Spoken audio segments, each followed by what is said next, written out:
Good evening friends. आज जो हम लोग टॉपिक करेंगे that is accounting of goods and services tax, that is GST. हमें पता है कि आज के डेट में हम कुछ भी खरीदते हैं बेचते हैं तो उस पर हमको जीएसटी एडअप करना होता है। ओके, तो गुड्स एंड सर्विसेज टैक्स क्या है?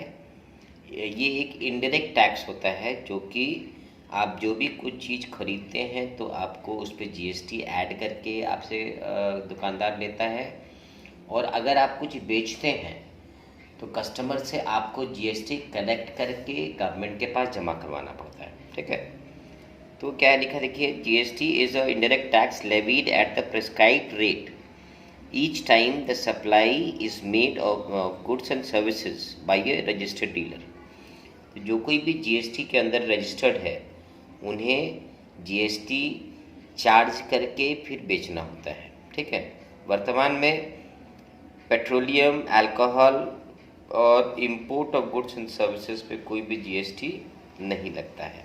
ओके, तो ये हो गया जीएसटी का ओवरव्यू। अब what are the categories of GST? देखिए, जीएसटी को 3 भाग में बांटा जाता है। एक रहता है CGST, that is central goods and services tax, जो कि सेंट्रल गवर्नमेंट चार्ज करती है। दूसरा होता है एसजीएसटी। एसजीएसटी क्या है? State goods and services tax, जो कि राज्य चार्ज करता है, स्टेट चार्ज करता है। और तीसरा होता है आईजीएसटी, यानी integrated goods and services tax. Okay, तो ये 3 तरीके का जनरली क्या होता है कि जीएसटीज होता है।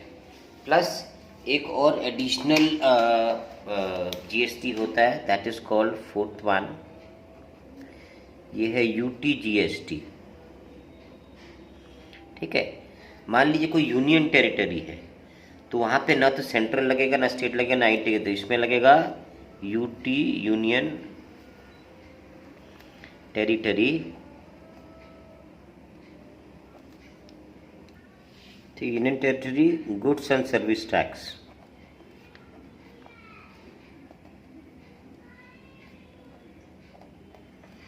ठीक है, जनरली ये 4 तरीके का जीएसटी होता है।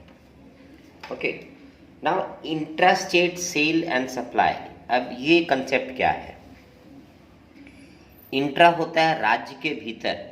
जब आप एक ही राज्य से खरीदते हैं और एक ही स्टेट में बेचते हैं तो वैसे सेल और परचेज को बोलते हैं इंट्रा स्टेट सेल सप्लाई। तो देखो इसमें क्या है, sale supply of goods within the same state is known as intra state. Intra मतलब अंदर। When goods are supplied at intra-state, both CGST and SGST are applicable. ठीक है, तो जब कभी भी हम इंट्रा-स्टेट खरीदारी या बेच करते हैं तो उसमें हमको इंट्रा-स्टेट दोनों ही CGST और SGST चार्ज करना होता है। तो जैसे एग्जांपल ले लीजिए, जीएसटी का रेट 12% है और आपने कोई गुड्स बेचा इंट्रा-स्टेट, तो उसमें क्या है, आधा CGST चार्ज करेंगे, आधा SGST चार्ज करेंगे। जैसे मान लीजिए जीएसटी रेट 18% है तो सीजीएसटी में लगेगा 9% और एसजीएसटी में लगेगा 9%। ओके, और उसके बाद जो टोटल वैल्यू है वो प्रोडक्ट पे उतना % चार्ज करेंगे। ओके, तो ये ध्यान में रखेंगे कि जब कभी भी इंट्रा स्टेट सेल और परचेज होगा तो उसमें हमको दोनों ही सीजीएसटी और एसजीएसटी चार्ज करना है, मगर हाफ रेट्स पे। Okay, so see example, GST rate is 12% leviable on goods and services at in the intra state sale. The CGST at rate of 6%, SGST rate of 6% will be charge on the total value of supply और sale made by the registered dealer with in the state. तो ये हो गया intra. अच्छा, फिर उसके बाद हो गया इंटर। इंटर स्टेट क्या हो गया? जब 2 राज्यों के बीच में परचेज सेल होता है। तो sales and supply of goods and services between 2 states is known as inter state sale. Okay, और इस पे हम लोग क्या लगाते हैं? केवल एक ही टैक्स लगाते हैं, that is called the IGST. तो यहाँ पे वो हाफ ऑफ ब्रेकअप नहीं करना पड़ता है। तो मान लीजिए 12% जीएसटी है तो पूरा का पूरा 12% आईजीएसटी ही लगेगा। क्लियर? फिर देखिए कंसेप्ट नया, इनपुट जीएसटी। इनपुट जीएसटी क्या होता है? जब कभी भी हम कोई चीज़ खरीदते हैं, ओके, तो उस पर जो टैक्स लगता है that is called the input GST. तो इनपुट जीएसटी ये हमारे लिए खर्च है, क्योंकि इससे हमारा कॉस्ट जो है वो बढ़ जाता है and is treated as an expense, so it is debited in the accounting entries. इसको हम लोग को डेबिट करना होता है। आउटपुट जीएसटी क्या है? GST leviable on sale on supply of goods and services. जो गुड्स हम लोग बेचते हैं, सप्लाई करते हैं, उस सेल पे जो जीएसटी चार्ज होता है that is called the output GST. तो ये एक हमारी लायबिलिटी है। क्यों? क्योंकि हमने जो गुड्स बेचा वो कस्टमर से हमको उसका जीएसटी वसूलना होता है और वो कलेक्ट करके गवर्नमेंट के पास जमा कराने की जिम्मेदारी हमारी होती है, यानी सेलर की होती है। तो इसलिए इसको हम लोग क्या करते हैं? क्रेडिट करते हैं। क्लियर? अब इसके जर्नल एंट्रीज को हम लोग करेंगे कैसे? इस जीएसटी के आधार पे हम लोग अकाउंटिंग एंट्रीज बनाते हैं। ओके, तो देखिए, पास journal entries in the books of mister Thareja of Rajouri garden Delhi. यानी जो डीलर है वो कहाँ का है? वो दिल्ली का है, रजौरी गार्डन का है। ओके, तो देखिए इसमें एंट्री क्या बताया है इसमें, bought goods worth ₹5,000 from AC limited Delhi, GST applicable 12%। तो सबसे पहले हमको ये डिसाइड करना होता है कि जो सेल और परचेज है वो इंट्रा स्टेट है ना इंटर स्टेट है। तो चूंकि दिल्ली का डीलर है और दिल्ली से ही खरीद रहा है ना, इसलिए इस पर इंट्रा स्टेट सेल लगेगा। तो मैंने क्या कहा था, इंट्रा स्टेट सेल मतलब हमको बोथ CGST SGST ऐड करना पड़ेगा, है ना। जीएसटी रेट कितना है? 12%, अर्थात CGST हो जाएगा 6% और SG हो जाएगा 6%। एंट्री कैसे करेंगे हम लोग? परचेज कर रहे हैं तो क्या हो जाएगा, परचेज अकाउंट डेबिट। कितने का परचेज है मेरा? 50,000 का है। क्लियर? अब इस पे जीएसटी कितना लग रहा है देखो, CGST अकाउंट डेबिट। तो चूंकि 12% है तो हाफ CGST लगेगा, हाफ SGST लगेगा, 6%। तो 6×5 30, 3,000 हो गया मेरा CGST। SGST कितना है? ये भी 6% यानी 3,000। टू किससे खरीद रहे हैं? टू खरीद रहे हैं हम लोग AC limited. Total AC limited का बिल कितना बनेगा? 56,000, है ना। Being goods purchased and GST charged at the rate of 12%। ठीक है, ये हो गया इंट्रा स्टेट परचेज का एंट्री। क्लियर? नेक्स्ट एग्जांपल लेंगे, sold goods to Prabhu brothers Delhi at ₹1 lakh, GST 12%। अब देखिए हम लोग यहाँ सेल्स कर रहे हैं, तो सेल्स किसको कर रहे हैं हम लोग? प्रभु ब्रदर्स को कर रहे हैं। तो प्रभु ब्रदर्स डेबिट, प्रभु ब्रदर्स डेबिट, ठीक है, टू सेल्स। सेल्स कितना किए हम लोग? 1 लाख रुपए का किए हैं। ठीक है, to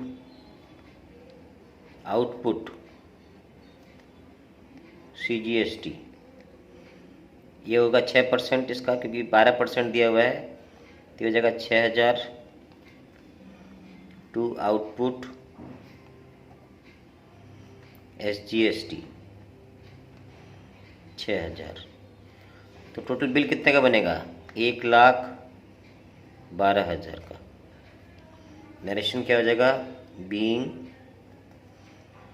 goods sold and output GST at the rate of 12% levied. ठीक है, तो ये हो गया when you sell the goods.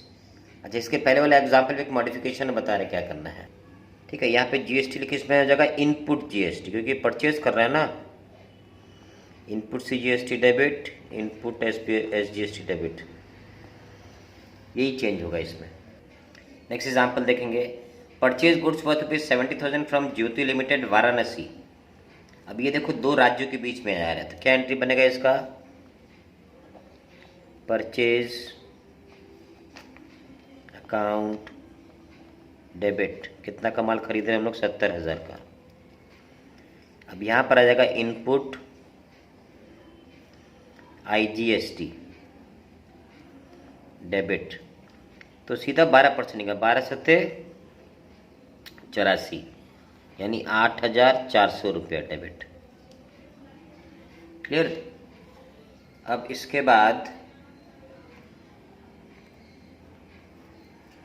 बाद क्या करना है कि हमको उसमें से ये करना है, ऐड अप कर देना है। टू किससे हम लोग खरीद रहे हैं? ज्योति लिमिटेड, 78,400। मैरिज कर देंगे, being goods purchased and GST levied at the rate of 12%। ठीक है, अब ये देखो इंट्रा स्टेट हो गया है। नेक्स्ट है इंटर स्टेट, इंटर स्टेट था, अब ये भी है। देखो inter state sale, sold goods for cash to Kanpur 1,20,000, तो यहाँ पे कैश आ रहा है। Cash account debit to sales, sales कितना मेरा? 1,20,000 टू आउटपुट जीएसटी, ठीक है, 12%, तो इसका हो जाएगा 14,400। तो टोटल कैश कितना में मिल रहा है? 1,34,400। तो इसमें देखो सेल प्राइस भी है और जीएसटी भी है, ठीक है। बीइंग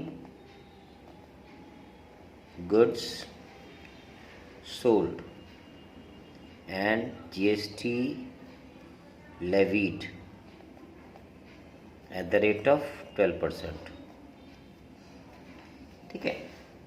अब देखिए यहाँ पे एक रिटर्न्स आ रहा है, तो रिटर्न्स आता है ना, तो जो हम जीएसटी चार्ज किया था उसको रिवर्स करना पड़ता है। तो रिटर्न्स कितने का आ रहा है? 10,000 रुपये का आ रहा है। किससे आ रहा है? ज्योति लिमिटेड से आ रहा है। तो रिटर्न्स का एंट्री क्या होता है? ज्योति लिमिटेड हमको दे रही है, हमारे पास रिटर्न आ रहा है, तो सेल्स रिटर्न हो जाएगा, क्योंकि हमने उसको देखो ज्योति लिमिटेड को, अच्छा, हमने लौटाया है, तो ज्योति लिमिटेड को मिल रहा है, तो इसमें एंट्री क्या बन जाएगा? ज्योति लिमिटेड अकाउंट डेबिट, ठीक है, to purchase return. Purchase return कितना का है? 10,000 रुपये का है। और जो इनपुट जीएसटी चार्ज किए थे वो उसको हमको राइट बैक करना पड़ेगा। तो टू इनपुट आईजीएसटी, क्योंकि आईजीएसटी चार्ज किया गया था इसमें, तो 12% कितना हो जाएगा इसका? 1,200 रुपया। तो यहाँ डेबिट करेंगे कितना? 11,200 रुपये, ठीक है। तो इसका नरेशन क्या हो जाएगा? बीइंग गुड्स रिटर्न, ठीक है। तो इसमें क्या हो रहा है कि जो प्रोपोर्शनल जीएसटी है गुड्स रिटर्न पे, उसका भी हमें अकाउंटिंग करना पड़ता है, ठीक है। तो ये ध्यान में रखेंगे कि जनरली मेरा इनपुट जीएसटी डेबिट होता है, आउटपुट जीएसटी क्रेडिट होता है, लेकिन रिटर्न्स के मामले में उनको हमको रिवर्स करना पड़ता है। क्लियर? सो ये है overall view relating to GST और कैसे हम लोग जीएसटी को रिकॉर्ड करते हैं। Okay, so go through this. कुछ अगर इसमें कमेंट है, कुछ अगर क्वेश्चन है तो कमेंट करिएगा। Okay, and that's all. Please subscribe and share this channel. Okay, thank you.